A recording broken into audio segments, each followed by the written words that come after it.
At 16, he mopped floors in a factory that didn't even know his name. At 36, he signed the papers that made him the owner of that same factory. This is not a movie. This is not luck. This is what happens when a man refuses to let his circumstances write his story. Meet Daniel Hart, a 16-year-old boy from Hamilton, Ontario, Canada, a city built on steel, sweat, and working-class pride. His father, Gerald Hart, had spent 22 years as a line worker at Crestfield Manufacturing, a mid-sized metal parts factory on the edge of town. His mother, Patricia Hart, worked the front desk at a local dental office. Daniel had one younger brother, Noah, who was quiet and bookish. They lived in a narrow row house with a leaking basement and a furnace that rattled every winter. Nobody in the Hart family had ever owned anything bigger than a used car. But Daniel had a feeling, deep, stubborn, and impossible to explain, that his story was going to be different. What drives a teenager to walk into the same factory his father worked in, not to follow his father's path, but to eventually own it? The summer Daniel turned 16, his father Gerald pulled a favor with the floor supervisor at Crestfield Manufacturing and got Daniel a part-time job. The role was simple: general labor, sweeping floors, moving material crates, cleaning machine stations. The factory was loud, hot, and relentless. On his first day, Daniel wore the same steel-toe boots his father had worn for 10 years, resoled twice, scuffed beyond recognition. A veteran worker named Big Ray looked at the boots and said, "Those boots been here longer than most of the managers." Daniel laughed. But he never forgot that line. It told him everything about who truly built this place and who got the credit. Daniel spent that entire first summer watching, not just working, and what he noticed on those factory floors quietly became his education. Most teenagers in Daniel's position would clock in, do the minimum, and clock out. Daniel did something different. Between sweeping runs and crate moves, he watched everything. He watched how the machines were set up and broken down. He watched which supervisors the workers actually respected and which ones they quietly despised. He watched where materials were wasted, where time was lost, and where the floor slowed down. He kept a small spiral notebook in his back pocket, and every night, after his shift, he'd sit at the kitchen table and write down what he observed. His dad would walk by, glance at the notebook, and just shake his head with a small smile. He didn't understand it yet. Nobody did. That little notebook, filled with factory observations from a 16-year-old's eyes, would become one of the most valuable documents in Daniel's life. Deep in Crestfield's machine room worked a man named Frank DeLuca, a 58-year-old machinist who had forgotten more about manufacturing than most engineers ever learn. Frank had spent 30 years on factory floors across Ontario and was considered the most technically skilled person in the building. He was also deeply bitter, passed over for promotions, underpaid, and invisible to management. When Frank noticed Daniel watching his machine set up one afternoon with genuine curiosity, he didn't chase him away. He waved him over. "You want to know how this works, or are you just standing there?" Daniel pulled out his notebook. Frank looked at it. Then he smiled for what felt like the first time in years. Frank DeLuca became Daniel's first real teacher, and what Frank taught him went far beyond machines. Every Friday afternoon, Frank would spend his 30-minute break teaching Daniel something new: how to read mechanical blueprints, how to identify inefficiencies in production cycles, how to calculate material waste percentages. Frank had never had children. He had never had a student. For the first time in decades, his knowledge had somewhere to go. He told Daniel things he had never told management. This factory loses 18% of its raw material to poor process design. Nobody upstairs cares because the profits still look okay. But okay is the enemy of great. Daniel wrote every word down. He didn't fully understand all of it yet, but he filed it away with the patience of someone who knew the information would matter eventually. Frank gave Daniel a blueprint, not for a machine, but for how a factory should actually be run. And Daniel never forgot a single line. When Daniel graduated high school at 18, everyone assumed he'd go to university. His grades were strong. His teachers recommended engineering programs. His mother, Patricia, had quietly saved a small fund for tuition. But Daniel made a decision that shocked his family. He turned down the university path and took a full-time permanent position at Crestfield Manufacturing. The room went silent at dinner when he announced it. His father stared at his plate. His mom's eyes filled up. Noah didn't say anything. Daniel calmly explained that he wasn't giving up. He was going in. He enrolled in night courses in business administration and industrial management at a local college while working days at the factory. He was going to learn this industry from the inside out. While his classmates were in university dorms, Daniel was working 10-hour factory shifts and then sitting in night classes, and the gap he was building was invisible but massive. Over the next 8 years, Daniel climbed every single level of Crestfield's floor operations. At 19, he became a certified machine operator. At 21, he was promoted to line lead. At 23, he became a shift supervisor, overseeing 22 workers on the afternoon production run. At 25, he was appointed floor operations manager, the youngest in the factory's history. Every promotion came with more responsibility and more insight into how the business actually ran. He could now see the full picture: costs, contracts, client relationships, supply chains. And with every new level he reached, his notebook got thicker, his understanding sharper. His plan, the one he hadn't fully told anyone yet, got more concrete. By 25, Daniel knew exactly what was wrong with Crestfield, and he also knew exactly how to fix it. The question was, would anyone ever let him? At 26, Daniel presented a full operational improvement proposal to Crestfield's owner, Douglas Whitmore, a 67-year-old businessman who had inherited the factory from his own father and run it on autopilot for years. The proposal covered waste reduction, production cycle optimization, and a restructured shift model that Daniel projected would increase output by 23% within 18 months. Douglas listened politely, nodded, said he'd think about it, then did absolutely nothing. 3 months passed, then 6. Daniel followed up twice.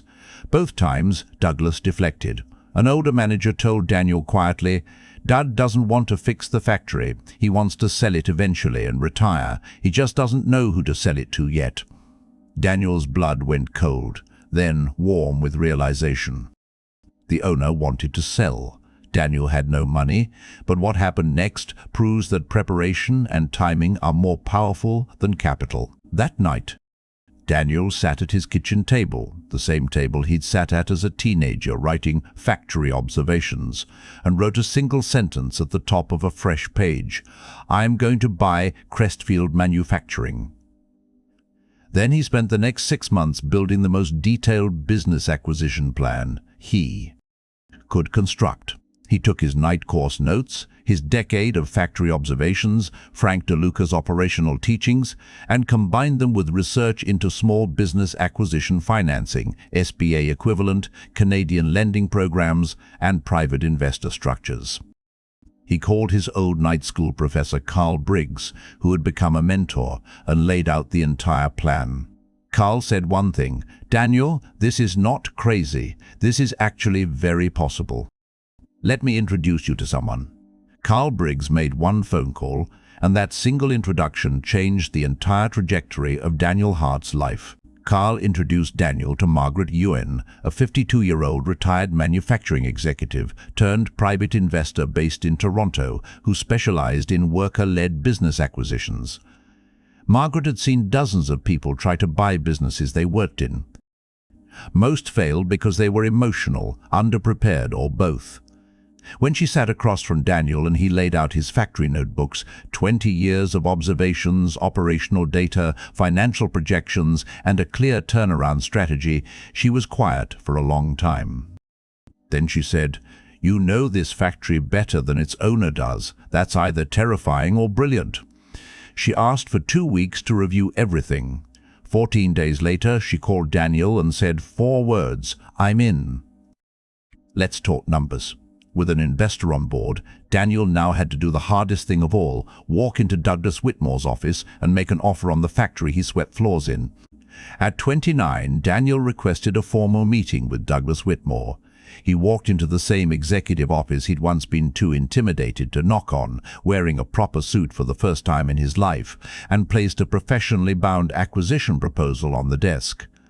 Douglas stared at it, then stared at Daniel. "You want to buy my factory?" Daniel held eye contact. "Yes, sir, and I think I can show you why my offer is the right one." Douglas leaned back in his chair.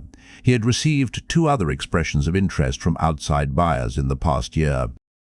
Neither had come with the depth of operational knowledge Daniel's proposal contained.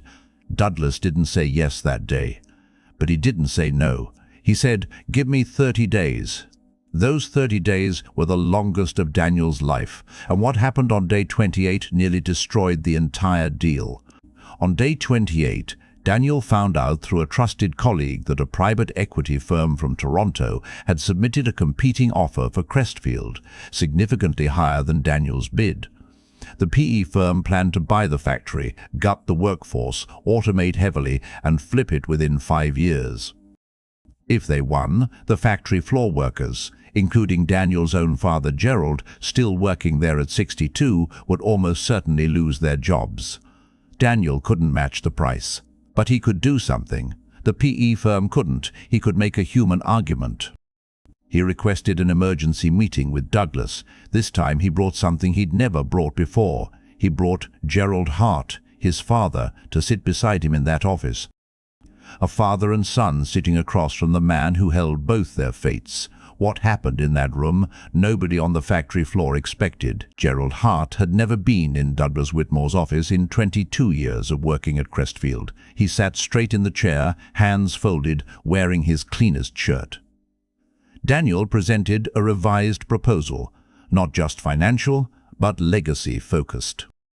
He outlined a worker retention commitment, a community reinvestment model, and a 5-year growth plan that would add jobs rather than cut them.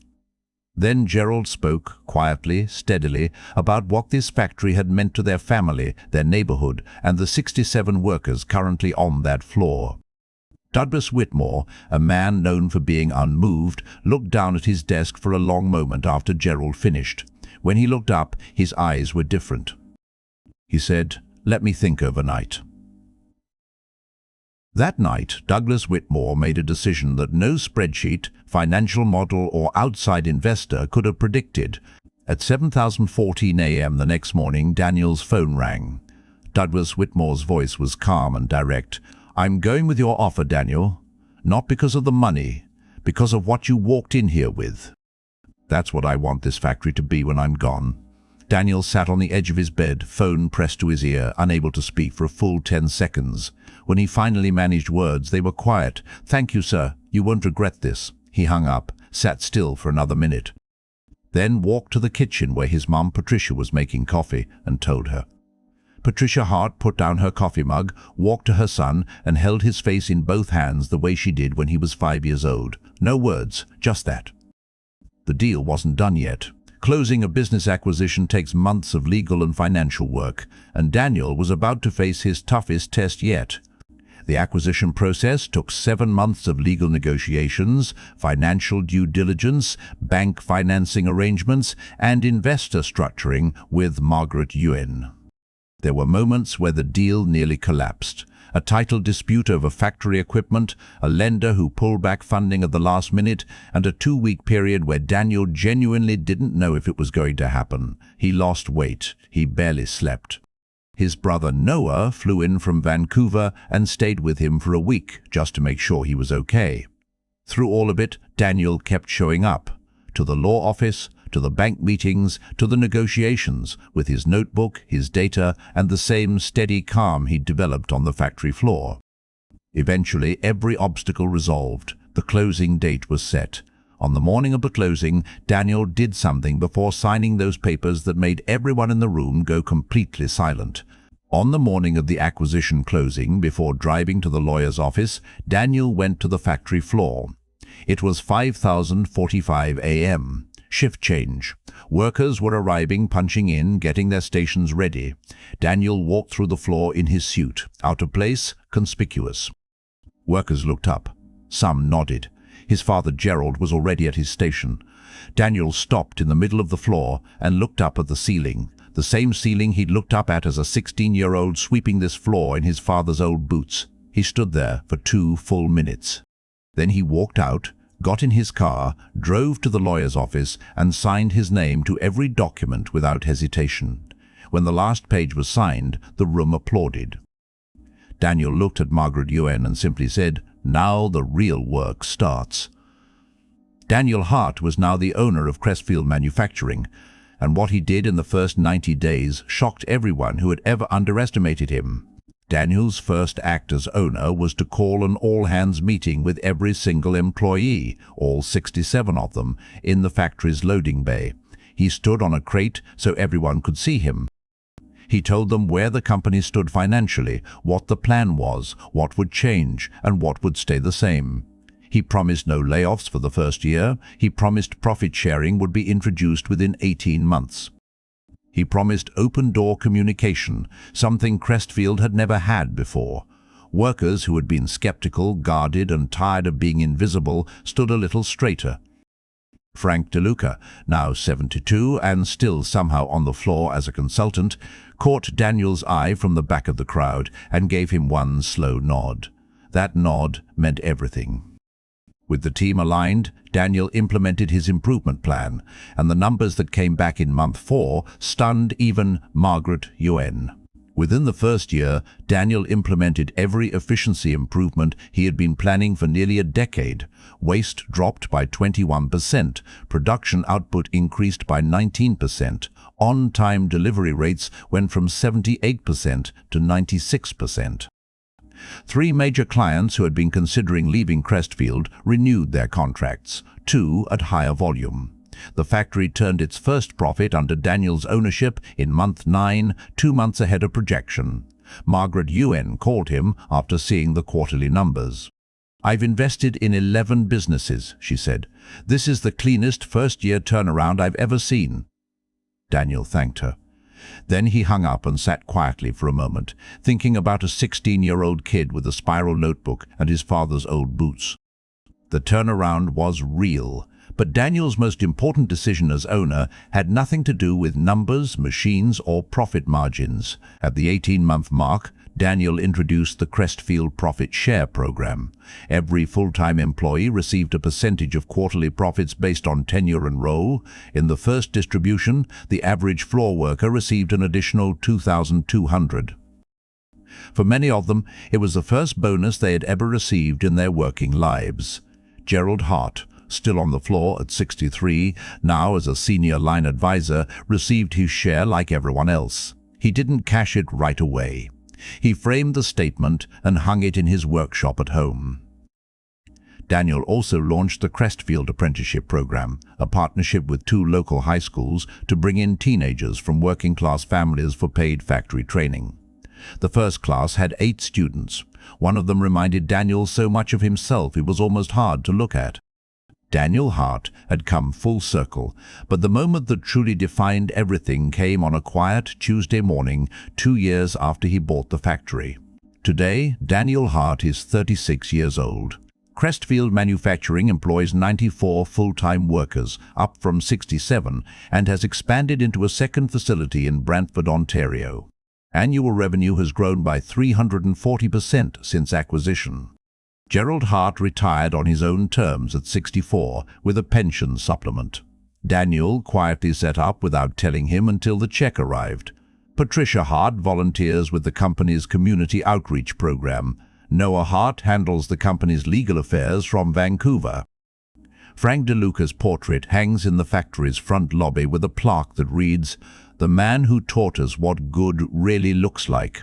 And on Daniel's desk beneath a glass paperweight sits a worn spiral notebook, the first one. From when he was 16, filled with the handwriting of a boy who was already building something nobody else could see yet. He started by sweeping the floors. He ended up owning them.